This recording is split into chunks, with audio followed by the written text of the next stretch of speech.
क्या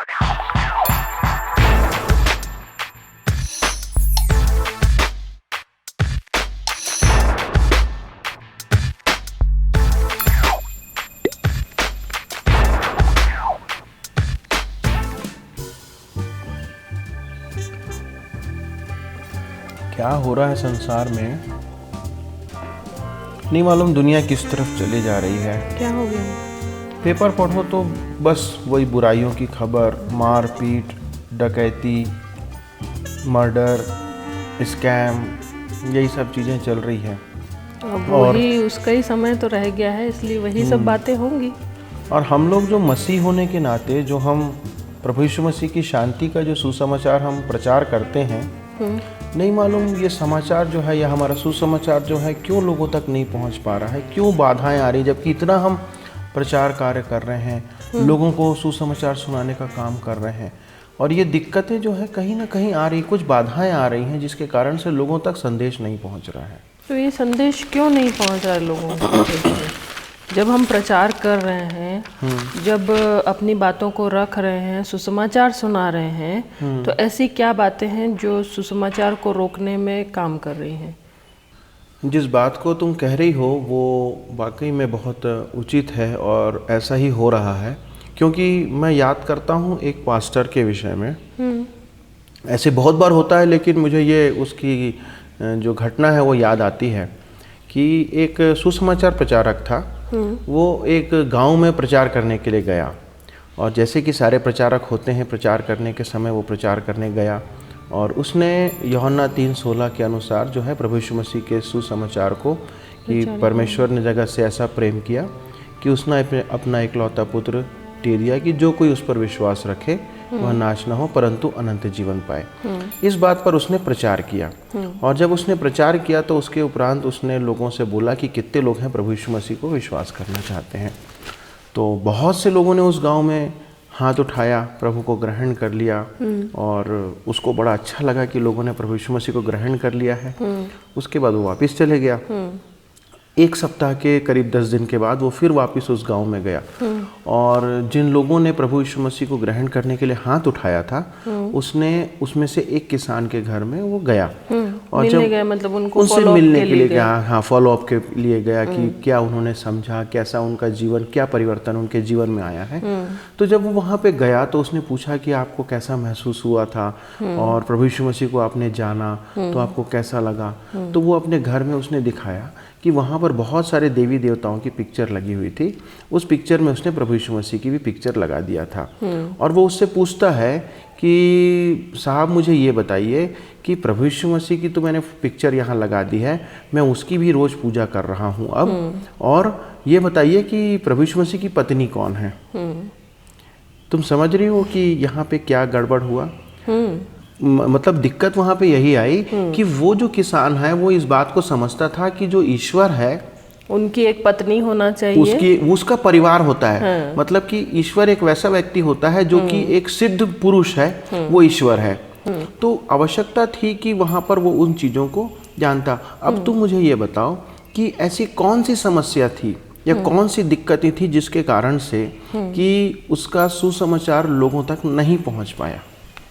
मेरे हिसाब से वहाँ पे जो जानने के पहले उनको उसकी जो पृष्ठभूमि है कि वो एक गरीब है या किसान है, और दूसरा जो वहाँ पे जा रहा है तो उसका धर्म क्या है, वहाँ पे कैसे लोग उसको फॉलो करते हैं, या किन लोगों को वहाँ माना जाता है, क्या धर्म माना जाता है, ये सब चीज़ों को देखना उसको ज़रूरी था। मैं समझता हूँ कि तुम सही कह रही हो, परंतु मेरे विचार से उसे एक और काम करना चाहिए था कि प्रभु यीशु मसीह के जन्म के विषय में उसे बताना चाहिए था कि प्रभु यीशु मसीह का जन्म कैसे हुआ।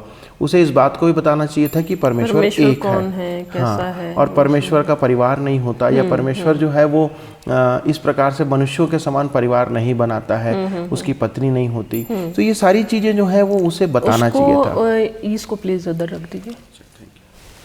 उसको ये देखना चाहिए था कि उसके सांसारिक मतों के बारे में उसको ध्यान रखना चाहिए था। सीधी सी बात ये। हाँ, उसे इस बात को विचार करना चाहिए था कि उसकी विचारधारा क्या है और उनकी सोच क्या है। तो ये जो सांसारिक मत की आप बात बोल रहे हो, तो इन सांसारिक मतों के बारे में हमको कैसे समझना चाहिए, ये क्या होते हैं? पहले तो हाँ, इस संसारिक मत के बारे में, ये संसारिक विचारधारा के बारे में हम बात करें तो ज़्यादा अच्छा रहेगा। ये संसारिक मत या विचारधारा या दृष्टिकोण इस बात पर निर्भर करती है कि वो व्यक्ति किस पृष्ठभूमि में रह रहा है, किन लोगों के मध्य में वो पैदा हुआ है, किन लोगों के बीच में जीवन जी रहा है, उसके कार्य क्या हैं। ये एक क्षेत्र से रिलेटेड है ना, किसी एक व्यक्ति को देख लेके हम सुसमाचार सुनाने नहीं जा सकते, परंतु क्षेत्र के लोगों का विचारधारा मोस्टली क्या है, मतलब अक्सर जो वहाँ पे जो चलती है बातें वो क्या है, वो वाला मीनिंग हुआ ना। बिल्कुल, वही तो हम समझना चाहिए हमें कि लोग यदि किसी क्षेत्र में रह रहे हैं तो उनकी विचारधारा, उनकी सोच क्या है और वो किस प्रकार से जीवन शैली जीते हैं और उनका धार्मिक सोच क्या है, किस धर्म के मानने वाले हैं। तो अलग अलग तरीके से ये सारी चीज़ों को जब हम समझेंगे तो हम इस बात के निष्कर्ष पे पहुंच पाएंगे कि हमें किसान का जो सांसारिक मत था वो इसमें बाधा बन गया। जैसे जो बाइबल की जो तथ्य हैं या बाइबल की जो सच्चाइयाँ हैं उनको हम एक पुल की तरह यूज करें बाधाओं को पार करने के लिए। हाँ, तभी तो यदि हम जानकारी प्राप्त कर बाधा जानने के बाद ही हो सकता है। तो ये सच्चाइयाँ जो है वो एक पुल के समान काम करेंगी कि वो लोगों तक सीधे हम पहुंच सकते हैं उन बाधाओं को पार करके। पुल का काम वही होता है ना कि बाधा नीचे बनी रहेगी, पानी नीचे बह रहा है, लेकिन पुल हमें ऊपर से वहां तक पहुंचा देता है। तो उसका उद्देश्य यही है कि हम इसको जानकारी प्राप्त करें। तो एक चीज बताइए, यहाँ मुझे कंफ्यूजन हो रहा है कि जैसे बताते हैं कि जब हम प्रचार करने जाते हैं तो परमेश्वर और पवित्र आत्मा हमारी मदद करते हैं, तो क्या नहीं होगा, हमारी मदद नहीं करेंगे? हम अगर कमजोर भी हैं या गलत भी हैं तो पवित्र आत्मा और परमेश्वर तो अपना काम करेंगे ही। नहीं, जो तुम कह रही हो उस बात से बिल्कुल इनकार नहीं किया जा सकता कि लोगों के जीवन को परिवर्तित करने का, लोगों के मन में प्रभु यीशु मसीह के प्रति विश्वास पैदा करने का काम स्वयं परमेश्वर करते हैं पवित्र आत्मा के माध्यम से। लेकिन ये जो अड़चने हैं ये हमें इस बात में सहायक होंगी, इनको जानने के द्वारा से इस बात में हमें सहायता प्राप्त होगी कि ये जो कार्य है हम थोड़ा और सुगमता से लोगों तक पहुंचा सकें। और इन बातों को जान करके हम इस बात के नतीजे पर पहुंच सकते हैं कि हम कैसे उन तक बड़े सरलता से पहुंच पाएंगे या उन्हें समझने में हम मदद करेंगे। तो ये हमें मालूम होना चाहिए कि वो व्यक्ति जो है किस पृष्ठभूमि से है, उसके विचार क्या है, सांसारिक मत और दृष्टिकोण क्या है, तो उसमें हमारी सहायता होती है।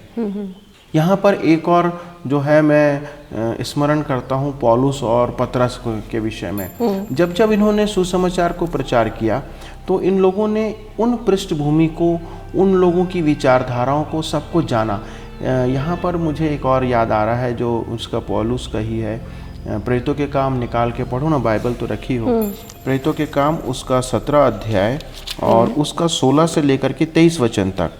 यहाँ पर इस बात को हम समझ सकेंगे कि जब पौलुस एथेंस में जाकर के प्रचार करने का काम करता है तो उसके पहले वो क्या करता है। यहाँ ऐसा लिखा है, जब पौलुस एथेंस में उनकी बाट जो रहा था तो नगर को मूर्तों से भरा हुआ देखकर उसका जी जल गया। अतः वह आराधनालय में यहूदियों और भक्तों से और चौक में जो लोग उससे मिलते थे उनसे हर दिन वाद विवाद किया करता था। तब इपिकुरी और स्तोइकी दार्शनिकों में से कुछ उससे तर्क करने लगे और कुछ ने कहा, यह बकवादी क्या कहना चाहता है। परंतु दूसरों ने कहा, वह अन्य देवताओं का प्रचारक मालूम पड़ता है, क्योंकि वह यीशु का और पुनरुत्थान का सुसमाचार सुनाता था। तब वे उसे अपने साथ अरियुपगुस पर ले गए और पूछा, क्या हम जान सकते हैं कि यह नया मत जो तू सुनाता है क्या है? क्योंकि तू अनोखी बातें हमें सुनाता है, इसलिए हम जानना चाहते हैं कि इनका अर्थ क्या है। इसलिए कि सब एथेंस वासी और परदेशी जो वहाँ रहते थे नई नई बातें कहने और सुनने के सिवाय और किसी काम में समय नहीं बिताते थे। तब पौलुस ने अरियुपगुस के बीच में खड़े होकर कहा, हे एथेंस के लोगों, मैं देखता हूँ कि तुम हर बात में देवताओं के बड़े मानने वाले हो। क्योंकि मैं फिरते हुए जब तुम्हारी पूजने की वस्तुओं को देख रहा था तो एक ऐसी वेदी भी पाई जिस पर लिखा था, अनजाने ईश्वर के लिए। इसलिए जिसे तुम बिना जाने पूजते हो, मैं तुम्हें उसका समाचार सुनाता हूँ। और पौलुस इस बात को भी जानता था कि जो एथेंस के रहने वाले लोग हैं वो बहुत ज़्यादा वाद विवाद करने में और किसी चीज़ के ऊपर तर्क वितर्क करने के में बहुत ज़्यादा विश्वास रखते थे। तो ये उसने उस बात को समझ लिया और उसके बाद जब वो वहाँ पर बोलना चालू करता है, जब 22 और 23 को पढ़ते हैं तो वहाँ पर जब बोलना चालू करता है तो वो कहता है कि हे एथेंस के लोगों, मैं जानता हूँ कि तुम बहुत ज़्यादा देवी देवताओं पर, ईश्वर पर विश्वास करने वाले। तो उसने कहीं उनकी जो धार्मिक आस्था थी उसको ना तो कहीं उसने खंडित किया, नहीं ठहराया, खंडित नहीं किया। हाँ, और दूसरा काम उसने ये किया कि वो बाइबल में लिखता है पहले कि वो वाद विवाद करता था, लोगों से बातें करता था, उनको समझाने का प्रयत्न करता था। क्यों? क्योंकि उनका ये तरीका था, वो वाद विवाद करके, तर्क करके समझना चाहते थे। तो ये पौलुस का तरीका था और पौलुस इस तरीके से सुसमाचार लोगों को पहुंचाता था। सो जब हम सुसमाचार प्रचार के कार्य में इन सब बातों को समझ करके, उनके सांसारिक दृष्टिकोण, उनके सांसारिक मतों को समझ करके, उसके उत्तर निकाल करके, उसको कैसे हमें पार करना है, बाधाओं को कैसे पार करना है, इसको समझ करके यदि हम सुसमाचार को प्रचार करेंगे तो उसका प्रभाव जो है वो ज़्यादा बेहतर तरीके से हम देख सकेंगे और लोगों को समझने में और लोगों को प्रभु यीशु मसीह पर विश्वास करने में ज़्यादा समस्या या कठिनाइयाँ नहीं होंगी। तो एक चीज़ सिंपली बताइए कि सांसारिक मतों को हम कैसे जान सकते हैं, हमको क्या करना चाहिए? किसी एरिया में अगर हम प्रचार करने जा रहे हैं तो उसके पहले हमको क्या करना चाहिए? देखो, सबसे पहले आवश्यक है कि हम सांसारिक मतों को पहले समझ लें, क्योंकि जिसको हमें पार करना है बाधा, उसको जानना जरूरी है। तो उसको हम पहले पता कर लें और उसको पता करने के बहुत सारे तरीके हैं। उनके जीने का तरीका, उनके विश्वास का तरीका, उनकी धार्मिक आस्था, उनके जीवन के अनुभव, उनके उम्र, उनके खान पान, रहन सहन। और हमारे भारत देश में जब हम देखते हैं तो भारत देश में तो हमारे बहुत जल्दी ये सब चीज़ें बदलती है। लोगों का वैचारिक मतभेद बहुत जल्दी आ जाता है, विचार बदल जाते हैं, हर 200 किलोमीटर में बोली बदल जाती है, भाषा बदल जाती है, संस्कृति बदल जाती है ना, त्योहार बदल जाते हैं। तो ये सारी चीज़ें जो है बहुत जल्दी जल्दी परिवर्तन आता है।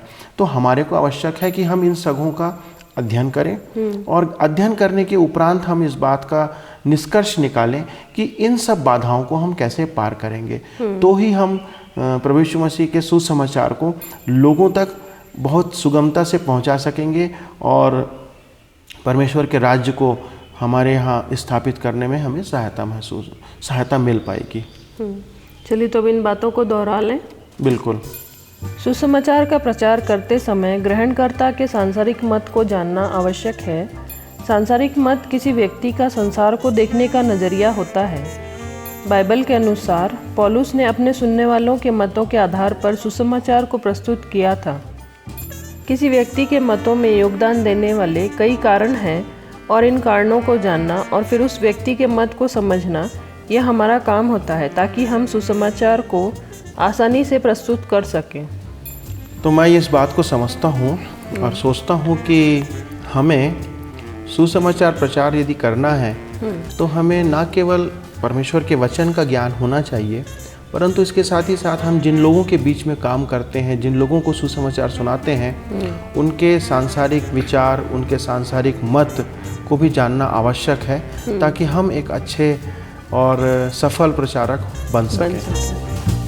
बिल्कुल।